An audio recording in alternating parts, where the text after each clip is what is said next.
9절에서 13절 말씀, 우리 찾으신 줄 알고 9절에서 13절 같이 봉독합니다. 시작. 영원부터 만물을 창조하신 하나님 속에 감추어졌던 비밀의 경륜이 어떠한 것을 드러내게 하려 하심이라. 이는 이제 교회로 말미암아 하늘에 있는 통치자들과 권세들에게 하나님의 각종 지혜를 알게 하려 하심이니 곧 영원부터 우리 주 그리스도 예수 안에서 예정하신 뜻대로 하신 것이라. 우리가 그 안에서 그를 믿음으로 말미암아 담대함과 확신을 가지고 하나님께 나아감을 얻느니라. 그러므로 너에게 구하노니 너희를 위한 나의 여러 환난에 대하여 낙심하지 말라. 이는 너희의 영광이니라. 아멘. 살아계신 하나님의 말씀입니다. 이제 귀한 우리 장용호 목사님 나오셔서 서신서에 감추어진 교회의 비밀, 귀한 말씀 증거할 때 큰 은혜와 도전의 시간이 되시기 바랍니다. 우리 할렐루야로 맞이합니다. 할렐루야.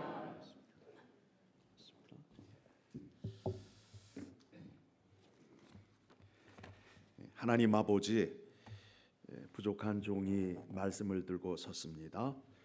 주의 성령을 보내주셔서 예수 그리스도의 십자가의 영광을 드러내는데 부족함이 없도록 은혜 베풀어 주시고, 성령 하나님이 역사하시사 듣는 자의 마음을 주장하여 주셔서 아멘으로 화답하여서 약속의 말씀이 우리들의 것이 되게 하여 주시옵소서. 예수님의 이름으로 기도하옵나이다. 아멘. 에베소서를 교회론이라고 합니다. 교회가 어떻게 세워졌으며 교회에서 무엇을 하여야 하는가에 대한 지혜를 얻기 위해서는 에베소서를 보게 되면 하나님의 영광과 은혜를 쉽게 알 수 있게 됩니다. 사도 바울이 감옥에 있을 때에 에베소서 교회에게 편지를 보내게 되었습니다. 왜 에베소서 교회에 이 편지를 보내게 되었느냐 하면, 에베소 지역에는 아데미 신전이 큰 게 4개나 있었습니다. 4개나 있었습니다. 그런데 주님께서 구원을 베풀어서 모인 교회는 자그마한 집에서 모이게 되었어요. 그러니까 교인들이 예수 그리스도를 믿는 데 있어서 위축이 될 수밖에 없겠지요. 그렇죠? 그 이방신을 믿는 사람들은 큰 신전이 4개나 있고 우상을 파는 사람들이 2만 명이나 있는데 예수 그리스도의 이름으로 구원받은 백성들의 모임은 소수가 되는 겁니다. 하나님의 은혜를 표현할 때에 전능하신 하나님, 풍성하신 하나님이라 우리가 찬양을 하는데, 그 의미가 무엇이냐면 우리 어머니의 2 가슴을 상징합니다. 아들, 딸 6을 낳아서 뭘로 키웠지요? 뭘로 키우셨어요? 젖으로 키우셨잖아요. 그렇죠? 어머니의 2 가슴으로 아이 10을 키웠단 말이에요. 이방신은 하나님을 흉내내거나 비기려 하는 특징을 갖고 있습니다. 쉽게 말씀을 드리게 되면 우리가 명품 가방을 오리지널이라고 그러잖아요. 그거를 흉내낸 거를 뭐라고 그래요? 짝퉁이라고 그러잖아요. 오리지널과 짝퉁을 구분하는 날이 언제냐 하면 비 오는 날이잖아요. 오리지널은 비가 오면 가슴에 품고 뛰지만 짝퉁은 머리 위에 쓰고 다니잖아요. 전능하신 하나님을 우리가 표현하는 데 있어서 어머니의 두 가슴이라고 말씀을 드렸는데, 아데미 신은 젖가슴이 18개나 있어요. 18개가 있다고요. 인터넷에서 한번 찾아보시면 확인할 수 있어요. 그러니까 사람들의 눈으로 볼 때에 은혜가 어느 쪽에 더 많이 있는 것 같아요? 아담이 여신에게 더 많이 있음을 드러내기 위해서 그와 같은 우상을 만들고 그 헛된 가르침에 사람들을 끌어들이는 거예요. 그와 같은 환경 속에 교회가 세워졌는데, 그 교회 교인들이 예수 그리스도를 믿었는데, 우리가 하나님께 은혜를 받고 하나님의 풍성한 은혜가 우리에게 임하여야 되는데 이게 뭐냐 하며 낙심을 하고 있어요. 또 그 교회에서 3년 동안 하나님의 말씀을 가르쳤던 사도 바울은 지금 어디에 있어요? 감옥에 있잖아요. 낙심이 되겠어요? 안 되겠어요? 되잖아요. 그때에 사도 바울이 에베소 교회 교인들에게 편지를 보내기를, 하나님의 구원의 은혜가 성부, 성자, 성령 하나님에 의해서 계획이 세워졌는데 그 은혜의 역사가 교회를 통하여 나타난다라는 말씀을 줌으로 인하여 그 교회 교인들이 은혜를 잊고 힘을 얻었을까요? 안 얻었을까요? 얻을 수밖에 없지요. 그래서 1장서부터 말씀을 보게 되면 성부 하나님께서 창세 전에 예수 그리스도를 통하여 죄인들을 구원하여서 하나님의 영광을 찬양하시겠다 계획을 세웠어요. 그 구원의 계획을 예수 그리스도를 통하여 이루시지요. 이루신 후에 하나님 우편에 올라가심으로 인하여 그 구원의 은혜를 성령 하나님을 통하여 우리에게 주시는 거지요. 그래서 그 구원을 받은 사람들이 어디에 모인다고요? 교회에 모인단 말이에요. 교회에 모인단 말이에요. 그러니까 교회에 모인 사람은 예수 그리스도를 통하여 구원을 얻고 새로운 피조물이 된 사람들이 이곳에 모이게 된단 말입니다. 그러면 이제 우리가 모여서 무엇을 해야 될까요? 우리의 마음대로, 우리의 생각대로 교회를 세워가는 것이 아니라 하나님을 알고 그가 사랑하는 자 예수 그리스도를 알아야 되지요. 그래서 교회 할 때에 한문이 교자가 무슨 교자예요? 가르칠 교자에다가 모임 회자가 됨으로 인하여 교회는 하나님의 말씀을 전하고 하나님의 말씀을 배우는 곳이 되는 거예요. 그래서 사도 바울이 고린도 교회 교인들에게 기도를 하는 거예요. 그 교회 교인들을 위하여 기도해요. 너희가 예수 그리스도의 구원의 은혜를 받았는데 그 속에 나타난 하나님의 능력이 얼마나 큰지를 깨닫고 왜 하나님께서 나를 택하여서 교회로 불러 모았는지를 생각해 봐라. 여러분, 예수님께서 여러분들을 왜 구원하셨을 것 같아요?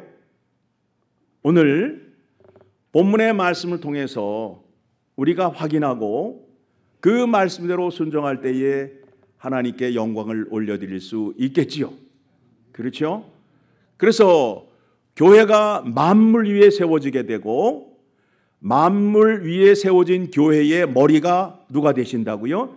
예수 그리스도가 되신다라는 거예요. 그래서 하나님의 지혜와 풍성함을 예수 그리스도를 통하여 나타내시는데 예수 그리스도가 교회의 머리가 되시니까 당연히 교회 안에 나타날 수밖에 없잖아요. 그렇죠? 그러면 여러분들이 이제 생각하셔야 될 것이 무엇이냐 하면 우리가 다른 지역을 방문하거나 또 어떤 유적지를 가게 되면 큰 신전이나 큰 성전 같은 거를 볼 수 있게 되잖아요. 그때에 여러분이 판단하셔야 할 것이 무엇이냐 하면 과연 저 곳에서 하나님의 지혜의 비밀이 선포되고 있는가 없는가로 판단을 하셔서 그 교회를 선택을 하셔야 된다라는 거예요.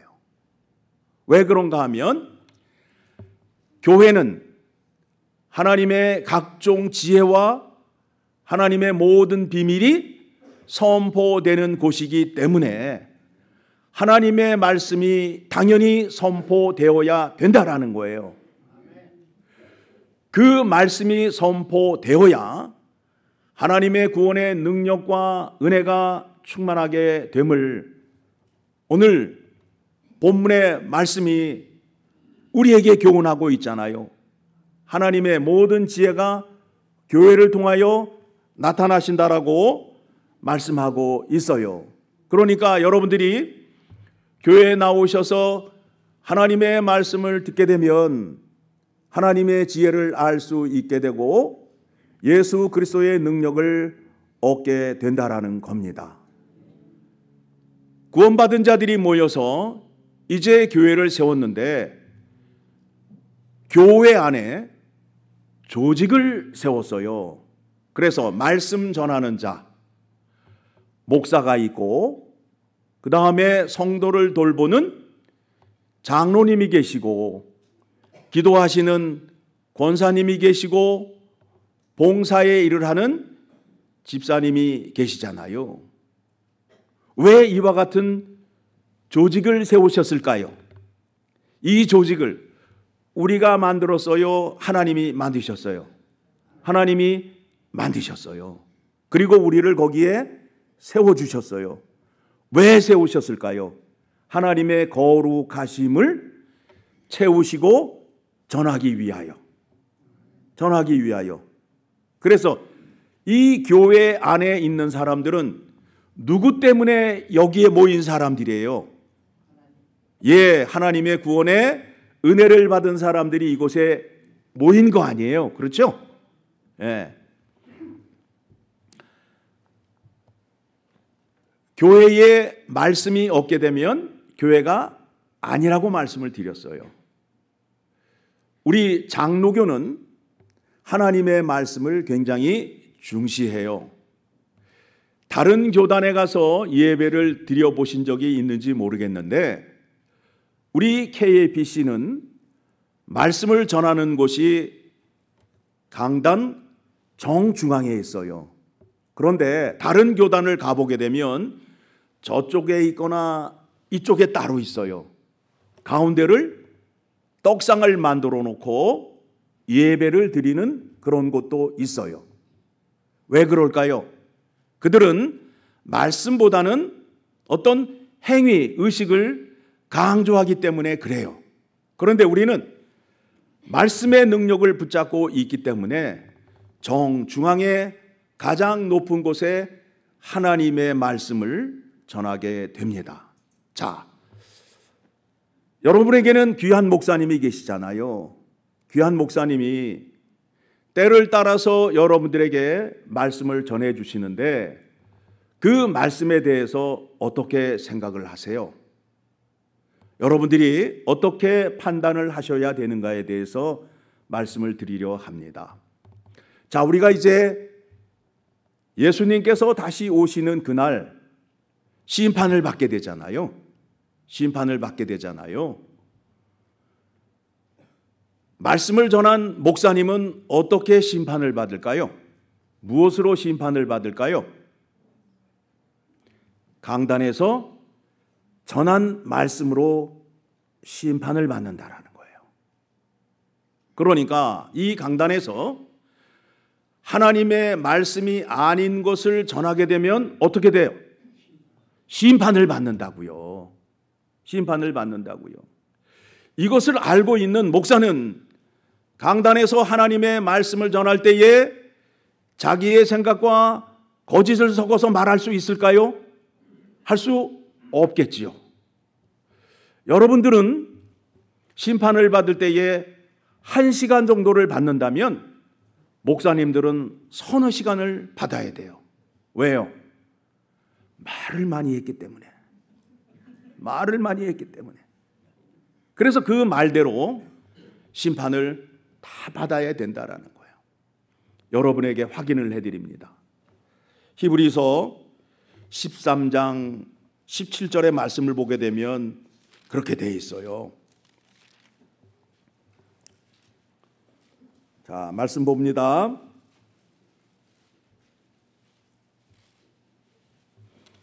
찾으셨나요? 같이 읽습니다. 너희를 인도하는 자들에게 순종하고 복종하라. 그들은 너희 영혼을 위하여 경성하기를 자신들이 청산할 자인 것 같이 하느니라. 그들로 하여금 즐거움으로 이것을 하게 하고 근심으로 하게 하지 말라. 그렇지 않으면 너희에게 유익이 없느니라. 목사가 강단에서 말씀 잘못 전하면 망하는 거예요. 목사님께서 말씀을 준비하실 때에 하나님의 뜻에 맞는가 안 맞는가, 그리고 여러분에게 이 말씀을 전하는데 상처받지 않게끔 이리 생각하고 저리 생각하고 말씀을 전하시는 거예요. 그 말씀 속에 하나님의 명령이 있고 가르침이 있다라는 겁니다. 그래서 여러분들이 말씀 전하시는 목사님과 함께 할 때에 목사님을 근심하게 하지 말라라는 거예요. 목사도 사람의 성정을 가졌기 때문에 분노를 일으킬 수 있는 말을 듣게 되면 분노가 일어나잖아요. 그렇죠? 어머니들이 화를 내며 나쁜 음식을 먹었을 때 아이에게 젖을 물리게 되면 아이에게 영향이 가요, 안 가요? 가요, 안 가요? 가잖아요. 그렇듯이 목사님을 힘들게 하고 목사님을 분노하게 되면 목사님 말씀 속에 뭐가 나가요? 분노와 칼날이 나가게 된다고요. 그러면 누가 손해를 보는 거예요? 누가 손해를 봐요? 여러분이 손해를 본다니까. 여러분이 손해를 보는 거예요. 자, 이 말씀을 다른 곳에서 확인해 드립니다. 갈라디아서 6장 6절을 가게 되면 갈라디아서 6장 6절 같이 읽습니다.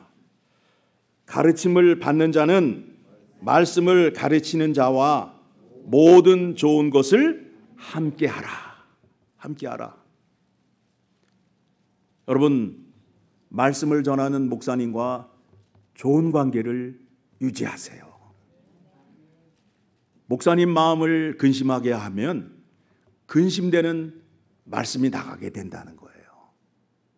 또 한 군데 소개해 드립니다. 디모데전서 5장 17절의 말씀을 보게 되면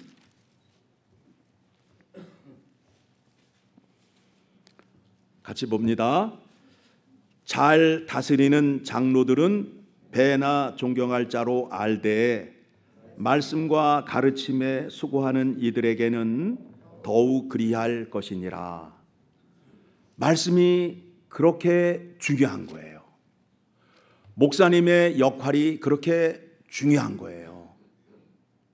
목사님은 강단에 서서 여러분의 비위를 마치거나 좋은 말을 전하는 분이 아니라 하늘나라의 비밀, 하나님의 은혜를 여러분에게 전하시는 분이에요.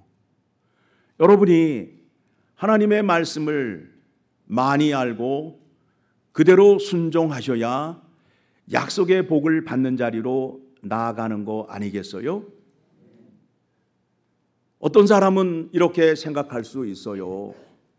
아니 우리가 이렇게 힘들고 사는데 왜 목사님은 우리에게 자꾸 이래라 저래라 하느냐.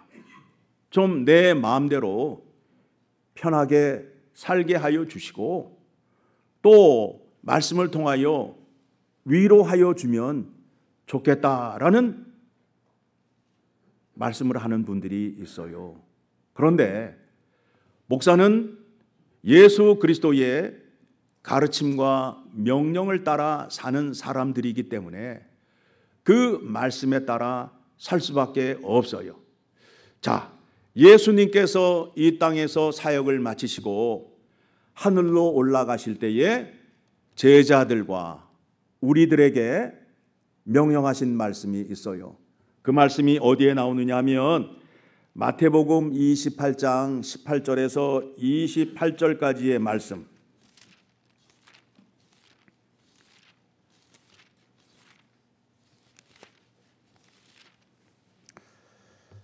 예수께서 나와 말씀하여 이르시되 하늘과 땅의 모든 권세를 내게 주셨으니 그러므로 너희는 가서 모든 민족을 제자로 삼아 아버지와 아들과 성령의 이름으로 세례를 베풀고 내가 너희에게 분부한 모든 것을 가르쳐 지키게 하라. 가르치는 것뿐만 아니라 지키게 하라는 거예요. 지키게 하라는 거예요. 여러분들이 하나님의 말씀을 지키실 때에 볼지어다 내가 세상 끝날까지 너희와 항상 함께 있으리라 하시니라. 그래서 이 말씀을 또 찾아봅니다. 디모데후서 4장 2절을 가게 되면 디모데후서 4장 2절을 가게 되면 우리 목사님들이 강단에서 또 신방을 가셔서 여러분이 듣든지 안 듣든지 외치는 이유가 무엇이냐 하면 예수님의 명령을 따라서 하시는 거예요. 자, 1절 하나님 앞과 살아있는 자와 죽은 자를 심판하실 그리스도 예수 앞에서 그가 나타나실 것과 그의 나라를 두고 엄히 명하노니. 이제 예수님이 다시 오잖아요. 오시잖아요. 그렇죠? 그러면 모든 사람들이 보응의 심판을 받게 되잖아요. 그렇죠? 아까 말씀드린 대로 목사님도 보응의 심판을 받으셔야 된다는 거예요. 그래서 2절 시작. 너는 말씀을 전파하라. 때를 얻든지 못 얻든지 항상 힘쓰라. 범사의 오래 참음과 가르침으로 경책하며 경계하며 권하라. 아까 보니까 어떻게 됐어요? 분부한 것을 가르쳐 지키게 하라. 이게 누구의 명령이에요? 예수님의 명령 아니에요. 그렇죠? 그러면 이 명령을 따라서 목사님은 해야 돼요? 안 해야 돼요? 해야 되니까 그냥 때를 얻든지 못 얻든지 예수님께서 명령하신 것을 여러분에게 설교를 하실 수밖에 없는데 어떻게 하느냐 하면 너는 말씀을 전파하라. 때를 얻든지 못 얻든지 항상 힘쓰라. 범사의 오래 참음과 가르침으로 경책하며. 경책이라는 단어가 어떤 의미를 갖고 있죠? 가볍게 책임을 물으며 야단을 치며. 예? 여러분들이 자녀를 키울 때에 그 자녀들이 여러분의 말에 순종을 안 하게 되면 그 자녀를 책망하잖아요. 그렇죠? 그러하듯이 목사님이 여러분들에게 책망을 하시는데 그 책망하는 이유는 무엇이냐면 하나님 말씀에 순종하지 않고 듣지 않고 행하지 않기 때문이라는 거예요. 그러면서 경계하며 하나님의 말씀에 경계를 넘어가지 말라라는 거예요. 말씀 안에서 말씀을 전파하라는 거예요. 고린도 교회에는 그 지식이 많은 사람들이 있었어요. 그 헬라 문화의 영향을 받아서 소크라테스, 플라톤, 아리스토텔레스의 그런 학문을 배운 사람들이 이제 교회 안에 들어와 가지고 하나님의 말씀에 자꾸 사람의 생각을 집어넣은 거예요. 집어넣었어요. 그러다 보니까 하나님의 말씀의 범위를 넘어가게 됨으로 인하여 사도 바울이 고린도 교회를 향하여 경계하는 말씀을 보냅니다. 자, 손가락을 끼시고 고린도전서 4장 6절의 말씀을 보게 되면 이와 같은 말씀이 있음을 여러분에게 소개해 드립니다. 4장 6절을 보게 되니까 형제들아 내가 너희를 위하여 이 일로 나와 아볼로를 들어서 본을 보였으니 이는 너희로 하여금 기록된 말씀 밖으로 넘어가지 말라 한 것을 우리에게 배워 서로 대적하여 교만한 마음을 가지지 말게 하려 함이라. 예, 선을 넘어가지 말라라는 거예요. 예, 우리 그 옛날에 그 놀이를 할 때에 피구라든가 그런 거 할 때에 금을 밟으면 뭐가 돼요? 죽잖아요. 그리고 금을 넘어가게 되면 죽듯이 우리가 지켜야 할 것이 무엇이냐 하면 하나님 말씀 안에서 지켜야 된다는 거예요. 그래서 목사님이 설교하실 때에 성경 안에서 성령의 인도하심을 따라 말씀을 전하여야 된다라는 거예요. 그러면서 권하라. 여러분, 우리 한국 사람들은 식사하셨어요? 그러면 몇 번을 물어야 돼요? 몇 번을 물어야 돼요? 예, 3번은 물어줘야 되잖아요. 그렇죠? 예, 식사하셨어요? 했어요. 그런데 그냥 싹 걷어들이게 되면 굉장히 섭섭하잖아요. 그래서 3번을 물어봐야 되잖아요. 3번. 권하잖아요. 그렇듯이 하나님의 말씀을 지키세요 하면서 권하는 거예요. 말씀을 듣고 행하는 자리로 나아가게끔 하기 위하여. 여러분들이 하나님의 말씀을 듣고 그 말씀대로 순종하는 것이 쉬워요? 어려워요?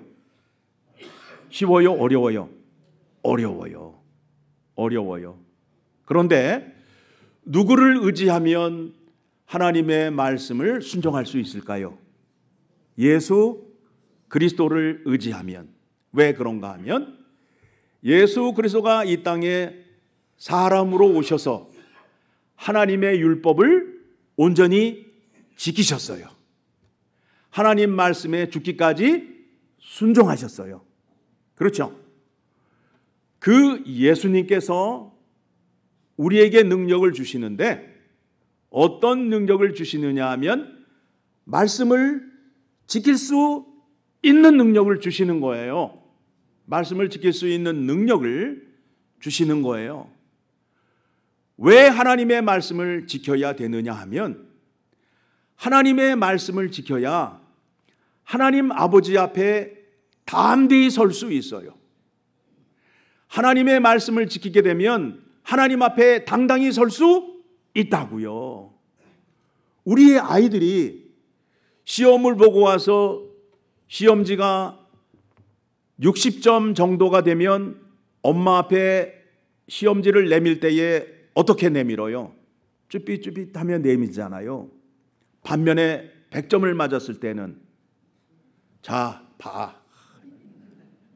그러잖아요. 100점 맞았다고 벌써 애가 달라지잖아요. 우리가 하나님 앞에 설 때에도 그와 같아요. 자, 찾아드립니다. 요한일서 3장 21절의 말씀을 보게 되면 여러분들이 하나님의 계명을 왜 지키셔야 되느냐 하면 이와 같아요. 3장 21절 사랑하는 자들아 만일 우리 마음이 우리를 책망할 것이 없으면 하나님 앞에서 담대함을 얻고 무엇이든지 구하는 바를 그에게서 받나니 이는 우리가 그의 계명을 지키고 그 앞에서 기뻐하시는 것을 행함이라. 여러분, 어떤 자식이 제일 이쁘다고요? 말 잘 듣는 자식이 제일 이쁘잖아요. 하나님 입장에서는 어떤 성도가 제일 이뻐요? 말 잘 듣고 순종하는 성도가 제일 이쁘다는 거예요. 그래서 23절, 그의 계명은 이것이니 곧 그 아들 예수 그리스도의 이름을 믿고 그가 우리에게 주신 계명대로 서로 사랑할 것이니라. 그의 계명을 지키는 자는 주 안에 거하고 주는 그의 안에 거하시나니 우리가 주신 성령으로 말미암아 그가 우리 안에 거하시는 줄을 우리가 아느니라. 하나님의 계명을 지키지 않는 자는 2장의 말씀을 보게 되면 그 사람 안에는 예수 그리스도가 없대요. 하나님의 계명을 지킬 수 있는 사람은 예수 그리스도의 이름으로 구원을 받고 예수 그리스도가 함께 하는 사람만이 계명을 지킬 수 있어요. 자, 2장 3절입니다. 요한일서 2장 3절. 우리가 그의 계명을 지키면 이로써 우리가 그를 아는 줄로 알 것이요 그를 아노라 하고 그의 계명을 지키지 아니하는 자는 거짓말하는 자요 진리가 그 속에 있지 아니하되 누구든지 그의 말씀을 지키는 자는 하나님의 사랑이 참으로 그 속에서 온전하게 되었나니 이로써 우리가 그의 안에 있는 줄을 아노라. 그의 안에 산다고 하는 자는 그가 행하시는 대로 자기도 행할지니라. 예수님과 함께 하는 사람은 아버지 말씀에 순종할 수 있는 자리로 나아가게 된다라는 거예요. 그래서 여러분들이 말씀을 들으실 때나 기도하실 때에 누구를 붙잡아야 돼요? 예수 그리스도를 붙잡으셔야 돼요. 그래야 예수 그리스도를 붙잡아야 누구 앞으로 갈 수 있다고요? 하나님 아버지 앞으로 가는 거예요. 내가 뭐라고 그래요? 내가 길이요 진리요 생명이니 아버지께로 오는 자는 나로 말미암지 않고는 올 자가 없느니라고 말씀하고 있잖아요. 그래서 우리가 예배를 드리거나 말씀을 들을 때 누구를 찬양하고 누구를 배워요? 예수 그리스도를 붙잡고 예수 그리스도를 찬양하는 거예요. 그러면 예수 그리스도가 우리를 누구 앞으로 인도한다고요? 하나님 아버지 앞으로 인도한단 말이에요. 그러면 하나님 아버지는 어떤 분이시에요? 전능하시고 아시는 대로 다 얘기하시면 돼. 의로우시고 선하시고 사랑이 많으시고 돈도 많으시고 은혜도 주시고 그렇잖아요. 그러니까 우리의 신앙의 골이 누구 앞으로 가야 돼요? 하나님 아버지 앞으로 가야 돼요. 그런데 하나님 아버지 앞으로 가는데 누구와 함께 가야 된다고요? 예수 그리스도와 함께 가야 돼요. 그래서 예수님께서 하시는 말씀이 나는 포도나무요 너희는 가지니 너희가 내 안에 거하라 나도 너희 안에 거하라 그러면 열매를 많이 맺는다. 포도나무 장에서 그와 같이 말씀하시면서 예수님께서 말씀하시기를 내가 아버지께 사랑을 받았는데 어떻게 해서 사랑을 받았는지 아니? 라는 말씀이 요한복음 15장 10절의 말씀에 내가 아버지의 계명을 지킴으로 인하여 아버지가 그 아들을 사랑하셨다는 거예요. 사랑하셨다는 거예요. 자, 하나님의 말씀, 약속의 말씀, 율법에는 하나님의 사랑으로 가득 차 있습니다. 그래서 율법의 말씀을 짜면 뭐가 나온다고요? 사랑이 나와요. 사랑이 나와요. 교회에 사랑이 없으면 하나님의 사랑이 없는 교회가 되는 거예요. 하나님의 사랑을 누구를 통하여 나타내시기를 원하시는 거예요? 나를 통하여. 그렇죠? 우리 기독교의 사랑은 받는 거다, 주는 거다. 주는 거예요. 주는 거예요. 나를 통해서 교회 안에 사랑이 넘쳐야 돼요. 이거는 어린아이들도 알고 있어요. 어린아이들, 유치부 아이들이 노래를 부르는데 뭐라고 불러요? 사랑은 받는 게 아니라 주는 거라고. 그리고 말씀에 주는 자가 받는 자보다 더 복되도다 말씀하셨잖아요. 여러분들이 그 사랑의 은혜를 전할 수 있는 자격과 조건을 갖고 있어요. 하나님께서 나에게 사랑을 주셨는데 그의 독생자 아들을 십자가에 내어주시고 나를 사랑하셨어요. 여러분, 여러분의 자녀를 내어놓고 여러분이 원하는 것을 하실 수 있어요? 없지요. 그 사랑을 받은 자는 이웃을 사랑할 수밖에 없어요. 없어요. 여러분들은 돈을 좋아하시나요? 돈 싫어하는 분 없지요? 뭐니 해도 머니가 최고예요. 그래서 예수님께서 말씀을 또 이해하게끔 하기 위하여 달란트 비유를 통해서 우리에게 말씀하셨어요. 어떤 종 하나가 그 주인에게 1만 달란트 빚을 졌어요. 1만 달란트가 얼마나 큰지를 이제 여러분에게 확인해 드립니다. 1데나리온은 하루 일당이에요. 그러면 오늘날 우리의 일당을 100불로 계산을 하게 되면 자, 1달란트가 6천 데나리온이에요. 6천 데나리온. 거기에다가 만을 곱하게 되면 얼마가 될까요? 머리가 이게 우리가 지금 아침에 지금 마비가 돼가지고 계산이 안 돼요. 제가 답을 드릴게요. 1밀리언이 얼마죠? 100만 불 갖고 싶지요. 그렇죠? 그것만 있으면 너무너무 좋을 터인데, 그런데 구원을 베풀어 주신 그 은혜의 크기가 훨씬 크다는 거예요. 6천 밀리언이에요. 1만 달란트가 얼마요? 6천 밀리언. 6천 밀리언이야. 6천 밀리언이 내가 하나님께 받은 사랑이에요. 그런데 그 종이 탕감을 받고 나와서 그의 친구의 멱살을 잡잖아요. 왜 멱살을 잡아요? 그 친구가 그에게 얼마를 빌려갔어요? 100데나리온. 그러면 100데나리온 곱하기 100 하면 얼마예요?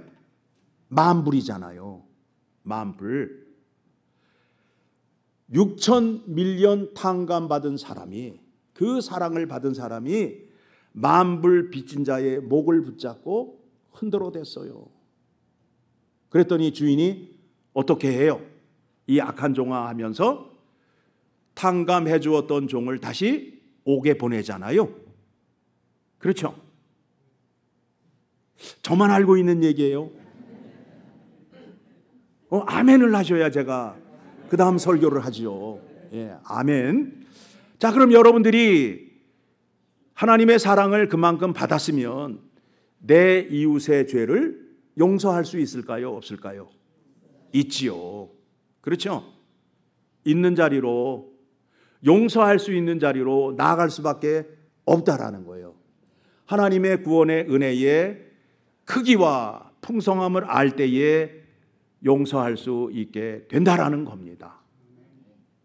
하나님은 자기 자신을 소개하는데 은혜를 베풀 자에게 은혜를 베푸시고 자비를 베푸는 자에게 자비를 베푸신다라고 말씀하셨어요. 그래서 하나님 나라 백성은 먼저 세 가지를 하셔야 된다고. 먼저 예배 드리러 나올 때에 형제에게 원망 들을 만한 일이 있으면 예물을 두고 형제와 화한 이후에 나와 예배를 드리라. 그렇죠? 그 말씀이 나오잖아요. 우리가 주기도문 할 때에 어떻게 하죠? 우리가 우리의 죄를 용서하여 주신 것과 같이 우리의 죄를 사하여 주시옵소서. 무슨 말이냐면 내가 죄의 용서를 받기 위해서는 내 이웃의 형제의 죄를 먼저 용서한 후에 주님 앞에 나와 용서를 구해야 된다는 거예요. 그런데 우리는 독특한 성격을 갖고 있기 때문에 절대 용서 못해. 그렇죠? 저 인간은 도저히 용서하지 못해. 자, 용서를 하는 데 있어서 용서의 주도권을 잡은 사람이 누구예요? 누구예요? 나라고요. 내가 용서를 하지 못하니까 20몇 년 전에 일어났던 그 일을 아직도 내 마음속에 품고 있는 거예요. 그 사람은 나에게 용서를 여러 번 구했어요. 용서를 구했어요. 그 사람은 내가 너에게 용서를 구할 만큼 구하였는데 어떻게 하란 말이야. 그래서 그 사람들의 분노와 그 사람의 억울함으로 인하여 결국에는 그 사람이 최종적으로 취하는 게 뭐예요? 자살이잖아요. 자살이잖아요. 용서하지 못하니까 그 사람이 너무 괴로워서 자살을 하는 거 아니에요. 그런데 예수님의 가르침에는 용서라는 단어를 쓸 때에 탕감이라는 단어를 쓰셨어요. 탕감. 탕감을 받았어요. 그러면 탕감을 받은 날서부터는 돈을 빌려준 자도 다시 달라고 하지 못하고 또 빌려간 자도 안 갚아도 돼. 피해 다닐 필요가 없잖아요. 그렇죠? 우리가 용서를 하여 줄 때에 탕감이라는 단어를 동원해서 그 의미로 용서를 해 주셔야 된다라는 거예요. 내가 한번 용서했으면 더 이상 그 건에 대해서 말을 하면 된다, 안 된다? 안 된다는 거예요. 안 된다는 거예요. 그 문제가 해결이 안 되잖아요. 교회 안에서 옛날 조그만 사건을 아직도 마음속에 품고 계신다면 오늘 말씀을 들으시고 용서해 주셔야 돼요. 왜 그런가 하면 나를 용서해 주신 하나님의 사랑이 훨씬 더 크기 때문에 내가 그 사람을 용서하지 않으면 주님께서 나를 향하여 뭐라 말씀하실지를 여러분 스스로 생각해 보시기를 바랍니다. 그런 믿음 생활을 하심으로 인하여 여러분은 누구에게 사랑을 받는 거예요? 하나님 아버지께 사랑을 받는 거예요. 하나님 아버지께 사랑을 받는 거예요. 하나님의 손이 얼마나 커요? 하나님의 손이 얼마나 커요? 하나님의 손이 그 이스라엘 백성들이 홍해를 건너올 때 우리가 한 200만 명 된다고 그러잖아요. 하나님의 손으로 200만 명을 이렇게 떠서 옮기셨다라고 시적인 표현을 그 구약의 말씀을 보면 나타내고 있어요. 그러면 내가 하나님께 은혜를 구할 때 내 두 손으로 주세요 주세요 하면 얼만큼 채워져요? 요만큼 채워지는데 하나님께서 한 손으로 은혜를 부어주시게 되면 얼만큼이라고요? 어마무지하게 그 은혜를 베풀어 주신다라는 거예요. 그 은혜를 주시려고 여러분들을 교회로 불러 모아주시고 약속대로 하나님께서 행하시고 계시는 겁니다. 예배를 서비스라고 그러잖아요. 서비스를 하는데 누가 지금 서비스를 하고 있느냐 하면 성부, 성자, 성령 하나님께서 구원의 은혜를 여러분들에게 서비스를 하고 있단 말이에요. 교회 나오기만 하면 수지 맞는 거예요? 안 맞는 거예요? 맞잖아요. 그런데 왜 교회를 안 나오시려고 그래요? 교회 나오셔서 하나님의 말씀을 들으시면 그 말씀을 아멘하면 그 말씀이 누구께 되는 거예요? 목사님께 되는 거예요? 여러분께 되는 거예요? 여러분께 되잖아요. 그렇죠? 여러분이 하나님의 계명을 잘 지키게 되면, 여러분이 계명을 잘 지키게 되면 그 하나님께 풍성한 은혜를 받는다는 그 말씀이 우리가 잘 알고 있는 포도나무 장 가운데 등장을 해요. 자, 이 말씀 소개해드리고 말씀을 마치려 합니다. 요한복음 15장 16절의 말씀을 보게 되면, 요한복음 15장 16절, 자, 구원의 은혜가 나의 열심으로 얻었다, 아니면은 하나님의 전적인 은혜로 내게 임하였다. 예, 놀랍죠? 이 많은 사람 가운데 나를 택하셨다는 거예요. 놀라워요? 안 놀라워요? 근데 전혀 안 놀라시잖아요, 지금. 예, 이 많은 사람 가운데 나에게 은혜를 베풀어 주셔서 나를 어디로? 그 많은 교회가 있는데 하나님의 영광을 올려드리고 하나님의 말씀이 선포되는 그린스보로 한인 장로교회로 인도하여 주신 것에 대하여 여러분 감사해 보신 적이 있어요? 예, 늘 그 감사한 마음을 갖고 계셔야 됩니다. 자, 16절 같이 읽습니다. 시작. 너희가 나를 택한 것이 아니요 내가 너희를 택하여 세웠나니 이는 너희로 가서 열매를 맺게 하고. 자, 예수님께서 여러분을 택하신 이유가 뭐라고요? 여러분에게 열매를 맺게 한다는 거예요. 하나님의 계명을 지키게 하기 위하여 여러분을 택하셨다는 거예요. 그러면 하나님의 계명을 지키게 되면 계속 봅니다. 또 너희 열매가 항상 있게 하여 내 이름으로 아버지께 무엇을 구하든지 다 받게 하려 함이라. 여러분, 하나님의 말씀을 지키셔야 하나님 아버지 앞에 당당히 서서 하나님께 구할 수 있고 복을 받을 수 있어요. 그래서 그 복이 뭐예요? 들어와도 복을 받고 나가도 복을 받고, 강아지가 새끼를 낳으면 막 20마리씩 낳고, 예? 농사를 지으면 농사가 잘 되고 자녀가 잘 되고, 그렇죠? 그리고 오래 장수하고 하나님의 인도하심과 돌보심 속에 은혜를 베풀어 주신다라는 거예요. 하나님은 어떻게 일하시느냐 하면 숨어서 일을 하셔요. 숨어서. 구름 뒤에 숨으셔서 일을 하신다고요. 여러분들이 하나님을 보면 어떻게 돼요? 죽어요? 살아요? 죽어요. 죽어요. 그래서 그 시내산에 모세가 올라갔을 때 하나님이 모세를 불렀잖아요. 그래서 모세가 하나님을 보면 죽는다, 산다? 죽는다. 그래서 말씀을 주실 때 어떻게 주셨느냐 하면 돌 사이에 모세를 세워놓고 하나님이 손으로 가리시고 모세 등 뒤로 지나가셨어요. 그 말씀이 출애굽기 33장에 나옵니다. 오늘 집에 가셔서 잠이 안 오실 때 찾아보시면 금방 잠이 옵니다.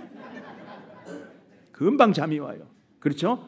우리는 성경책만 붙잡으면 그냥 잠이 와요. 그런데 연속극을 보면 다음 편을 봐야지 하고 보다 보면 날이 새요. 날이 새요. 그러니까 잠이 안 오실 때 뭘 보면 된다고요? 하나님의 말씀을 보시면 돼요. 약을 드실 필요가 없어. 그런데 이제 하나님 말씀이 그 속에 신비하고 놀라운 은혜가 있다라고 하게 되면 그때부터는 하나님 말씀 붙들고 울고 웃고 막 감격을 하는 거예요. 하나님 그 말씀 속에 그와 같은 은혜가 여러분에게 충만하기를 원합니다. 여러분이 어려움을 당하셨다고 해서 실망하지 마십시오. 누가 보고 계신다고요? 하나님이 보고 계셔요. 그 앞에 엎드릴 때에 모든 고난을 다 이기신 예수 그리스도를 보내주시는 거예요. 그러면 예수 그리스도와 함께 할 때에 모든 것을 다 이기잖아요. 예수님께서 사망의 권세를 깨고 부활의 승리를 주셨잖아요. 그렇죠? 그리고 여러분들이 예수 그리스도 앞으로 나아가면 예수님께서 여러분을 야단을 치거나 책망하지 않아요. 멜기세덱의 반차를 따른 영원한 대제사장이에요. 아브라함이 전쟁에 나가서 승리하고 피곤할 때 돌아올 그때에 누가 나와요? 평강의 왕 멜기세덱이 나와서 떡과 포도주를 주고 하나님의 축복을 빌어주잖아요. 그렇죠? 그러면 여러분들이 예수 그리스도 앞으로 나아가면 예수님이 회초리를 들고 있는 게 아니라 뭘 주신다고요? 용기와 힘을 주시기 위하여 떡과 포도주를 주시면서 하나님의 복을 빌어주신단 말이에요. 이 말씀, 이 약속의 은혜를 붙잡으시면 기도하고 싶어요? 안 하고 싶어요? 기도하셔야 된다니까요. 근데 왜 안 하시냐고요? 하시란 말이에요. 해야 복을 받지요. 해야 복을 받지요. 그렇죠? 그린스보로 한인장로교회는 기도를 참 많이 하는 교회예요. 또 선교를 많이 하는 교회예요. 기도 많이 하고 전도 많이 하고 선교하는 교회는 결단코 망하지 않는다. 주님께서 날마다 구원받는 자의 수를 더하여 주신다. 새로운 부흥을 도약하고 계신데 그 방법을 회의를 통해서 하실래요? 아니면 능력의 주님을 붙잡으실래요? 능력의 주님을 붙잡으셔야 됩니다. 그러니 목사님께서 전해주시는 말씀을 생각해보고 믿으실래요? 아니면 말씀이 선포되는 대로 아멘 하실래요? 아멘 하는 자리로 나아가십시오. 그래야 여러분들이 복을 받고 이 교회가 부흥하게 되는 겁니다. 그렇게 되셔서 부자 되시면 저도 좀 기억해 주십시오. 기도하겠습니다.